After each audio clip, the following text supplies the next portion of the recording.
Copa das Confederações, um torneio que por vezes trouxe momentos únicos, mas pode também ser visto como algo desnecessário. Foram 25 anos, 10 edições em que tiveram momentos marcantes, felizes e tristes, além de momentos de ilusão. O Brasil, por exemplo, já apresentou nesse torneio equipes e jogadores únicos. Só que desde 2017 esse torneio já não existe mais, e vamos combinar que o que veio pro lugar foi uma evolução. Porém, qual é a história da Copa das Confederações? Quais são esses grandes momentos? Vamos ver isso hoje. Tamo quase no fim da data FIFA e aproveitando a falta de assunto, vamos falar de um torneio de seleções que morreu. É óbvio que você provavelmente vai lembrar daquela ilusão que foi em 2013, mas no geral foi um torneio que não foi tão respeitado assim. E pra gente contar a história, eu acho justo a gente voltar lá atrás, contar os antecessores, as motivações e... se liga. Pra falar de tudo isso, a gente tem que voltar pros anos de 1985, onde já rolava o troféu Artemio Frank, que colocava em frente o vencedor da Eurocopa contra o vencedor da Copa América. Um torneio que até voltou hoje e a gente chama de finalíssima. Após algumas edições e uma possibilidade razoável de conseguir visibilidade, fazer um torneio assim chamou a atenção da Arábia Saudita. E você sabe que quando a Arábia Saudita quer uma coisa e vai colocar dinheiro nela, ela vai acontecer. E a premissa em si não era ruim, foi batizado de Fahad Cup em homenagem a Fahad bin Abdelaziz, e é óbvio que esse torneio aconteceria no Oriente Médio. A primeira edição foi feita em um formato menor, vários se recusaram a participar e contava apenas com 4 países: Argentina, Costa do Marfim, Estados Unidos e, é óbvio, Arábia Saudita. E a Argentina foi até com um bom time, tá? Não tinha o Maradona, mas tinha Batistuta, tinha Redondo, tinha Simeone, não dava pra brincadeira. E considerando os outros concorrentes e que a Argentina foi pra valer, o resultado era meio que óbvio. A final foi contra o país sede e nesse jogo com o estádio lotado a Argentina vence por 3-1. A Fahad Cup chega a acontecer de novo em 1995. E dessa vez a campeã foi a Dinamarca, que tinha sido campeã da Euro em 92 e ganharia mais esse título dessa vez contra a Argentina, que era a atual campeã. Mas o que é mais importante a gente notar aqui é o formato: conseguir reunir times das 5 confederações,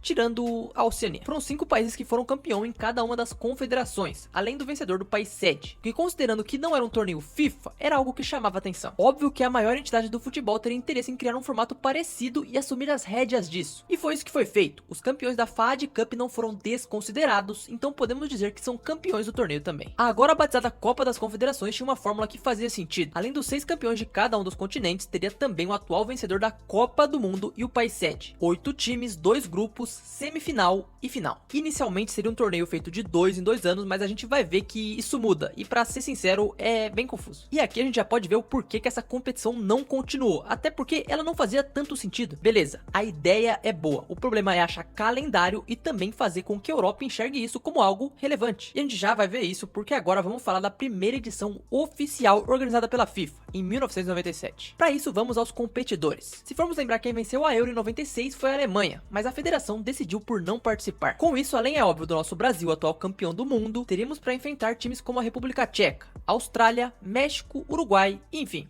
nenhum time que chamava muita atenção. E se você pensa que a relação FIFA e Arábia Saudita começou agora, é óbvio que não. Essa primeira edição foi lá, teve apoio financeiro do fundo saudita e é óbvio que os árabes participavam do torneio. Tudo previsto. Ok, mas se não tinha tanta seleção forte, então esse torneio não foi algo marcante?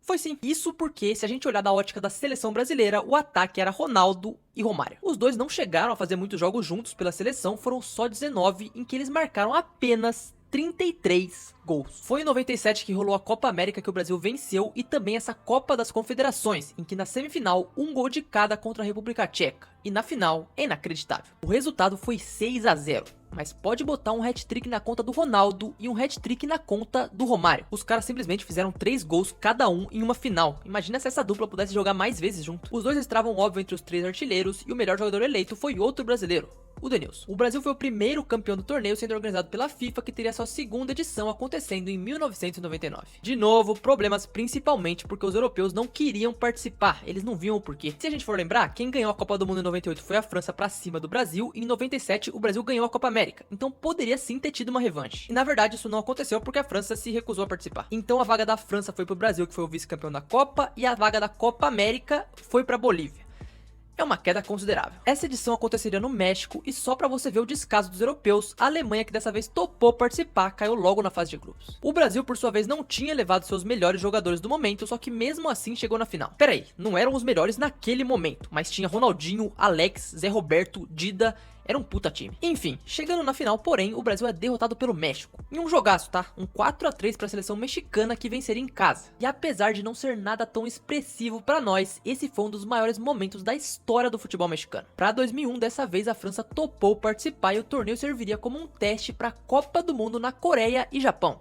Lembre disso. Por ter dois países sede, acabou que a organização deu sorte, já que a França com a Eurocopa de 2000 e a Copa de 98 teria acumulado 2 vagas, então nem foi preciso que acontecesse uma mudança de formato. O Brasil de novo não levou lá sua melhor seleção, mas vamos considerar o momento. O treinador era o Emerson Leão, que teve uma passagem no Brasil tenebrosa. Sem dúvidas foi sim um bom treinador, mas nesse momento aqui não tem nem o que falar. A seleção brasileira cai de novo para os franceses em um mata-mata. A final aconteceria entre França e Japão e o atual melhor time do mundo seria campeão pela primeira vez nesse torneio. Olha, passado 3 edições, dava pra dizer que tinha sim um interesse, mas não era algo tão importante. Ninguém tratava com tanta seriedade. A proposta por trás era promover que seleções menores tivessem mais oportunidade de título, só que isso não considerou as seleções grandes. Além do fato de que ter um torneio a cada 2 anos com os mesmos participantes não faria nenhum sentido. Em 2003, mais uma edição, dessa vez na França, e o Brasil até foi, mas foi tão sem ligar que acabou caindo na fase de grupos, e a final seria entre França e Camarões. Mesmo contudo, o cenário poderia ser interessante, Henry de um lado e o time francês que era muito forte, e do outro Samuel Eto'o, afinal tinha seu apelo. Só que essa Copa das Confederações não entra como uma das que é lembrada pelo futebol. O jogo em questão foi a semifinal entre Colômbia e Camarões, em que o jogador Marc-Vivien Foé sofreu uma parada cardíaca e acabou falecendo. Isso é claro que acabou com o clima da final. A partida foi até vencida com o gol de ouro de Thierry Henry, mas o que ficou marcado foram as homenagens para Foé. Um momento triste, mas que tem que ser lembrado porque é um cara que perdeu a vida jogando futebol. Enfim, voltamos para a Copa das Confederações e agora finalmente não teremos um torneio de 2 em 2 anos. Agora ele seria sempre no país sede da Copa e serviria como um aquecimento para o Mundial no ano seguinte, sempre acontecendo um ano antes. E competição por competição, a de 2005 parecia que tinha mais potencial para chamar atenção, principalmente pelo fato que teríamos Brasil, teríamos Argentina e teríamos Alemanha, ou seja, para ter uma semifinal e uma final absurda, eram 2. E vamos lembrar 2005, né? Olha o time que o Brasil tinha. Pós-Copa de 2002, Ronaldo acabou não participando dessa, mas nem precisava. Tínhamos o Ronaldinho no auge do Barcelona, Adriano voando, Kaká numa forma incrível. Aquele time serviu para iludir todo mundo sobre o futuro quadrado mágico e um desempenho coletivo que naquele momento funcionou. E eu já vou falar sobre isso, porque antes eu vou parar aqui para pedir para você deixar o seu like e se inscrever aqui no canal. Vou pedir para que, se você gosta de ver conteúdos como esse falando de competições, deixa aqui nos comentários. Eu posso fazer um, sei lá, das Olimpíadas, por exemplo. Queria agradecer pelo momento recente do canal e também dizer que eu tô anotando várias ideias dos comentários. Então se tem algum assunto que você quer que eu fale, pode deixar aí. Agora voltando, Copa das Confederações 2005, vamos lá. Como era esperado, a Argentina e a Alemanha passaram em seu grupo e do outro lado, o Brasil também passou. Encontraremos na semi logo quem a gente venceu na final da Copa de 2002. A diferença é que dessa vez seria na casa deles. O Brasil abre o placar com o Adriano, mas logo sofre o empate, o que se repete nos momentos finais do primeiro tempo. O resultado era 2-2. Quem tinha feito o segundo gol do Brasil tinha sido o Ronaldinho, mas no minuto 76, a estrela que brilhou de novo foi a do Adriano. O Brasil tirou o time da casa. Do outro lado, quem venceu foi a Argentina nos pênaltis para enfrentar o Brasil na final. E esse jogo tinha assim muita expectativa, tá? Porque na Copa América do ano anterior aconteceu o que aconteceu. Um dos momentos mais históricos do futebol brasileiro, gol do Adriano, uma festa absurda em que, se dependesse dos hermanos, eles teriam a vingança. Aí você pode até imaginar que foi um jogo pegado, que foi decidido no final,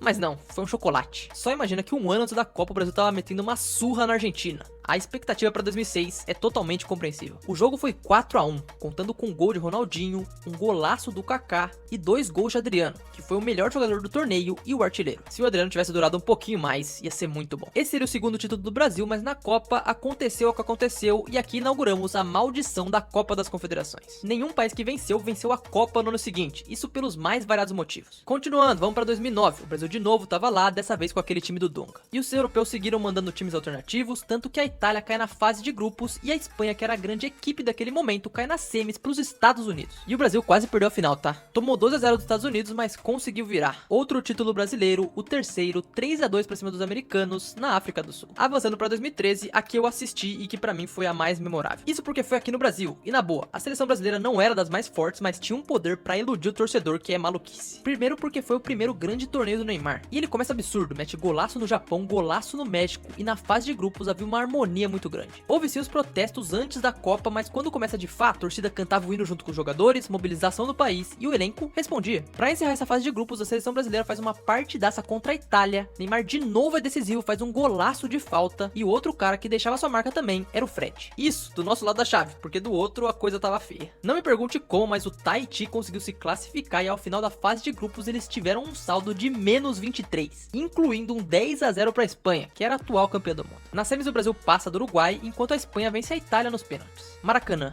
Brasil e Espanha. Era o momento de se provar alguma coisa. Eu vou mostrar que isso depois acabou não significando nada, mas vencer a Espanha um ano antes da Copa era algo bem expressivo. E aquele jogo foi uma verdadeira aula de ilusão para os torcedores, porque o Brasil destruiu a Espanha. Um gol de Neymar e 2 de Fred, além de uma bola salva em cima da linha pelo Davi Luiz. Aquele elenco parecia ter o espírito de campeão. Pena que o espírito estava morto, né? Porque depois aconteceu o que aconteceu. E essa Copa das Confederações acabou que foi uma grande mentira, porque os 4 finalistas foram bem mal na Copa. Espanha caiu na fase de grupos, Itália também, o Uruguai caiu nas oitavas contra a Colômbia depois de ficar em segundo para Costa Rica e o Brasil sofreu 7-1. E essa Copa das Confederações seria a última que de certa forma foi marcante. Só que isso pra nós, porque foi um torneio que foi aqui, teve a bola cafusa, foi um momento histórico e a gente lembra disso muito. E agora a 10ª e última edição aconteceria em 2017 em um torneio que flopou. Primeiro pelos participantes que já não eram tão atrativos, mas também a Alemanha enviou um time praticamente B e mesmo assim se sagrou campeã. A final contra o Chile não teve uma audiência muito grande e tava claro os problemas dessa competição, ela não era atrativa. Primeiro que não tinha tantos jogos grandes, segundo que em várias edições vários países mandaram times alternativos e terceiro é óbvio, o calendário. Eu até acho que a ideia de juntar essas confederações que foram campeãs, uma boa, mas na prática ela não funciona. Ter só um jogo que é a finalíssima pra mim já tá ótimo e a mudança que foi feita pro Mundial de Clubes foi muito boa. Óbvio que tem quem não goste por vários motivos, mas é uma competição que tende sim a ser mais valorizada. E vamos combinar também uma coisa, o Brasil quando entra em algo é pra ser o maior. No futebol de seleções é meio que isso, foram 4 títulos da Copa das Confederações. E eu tava pensando aqui, se tivesse uma Copa das Confederações esse ano,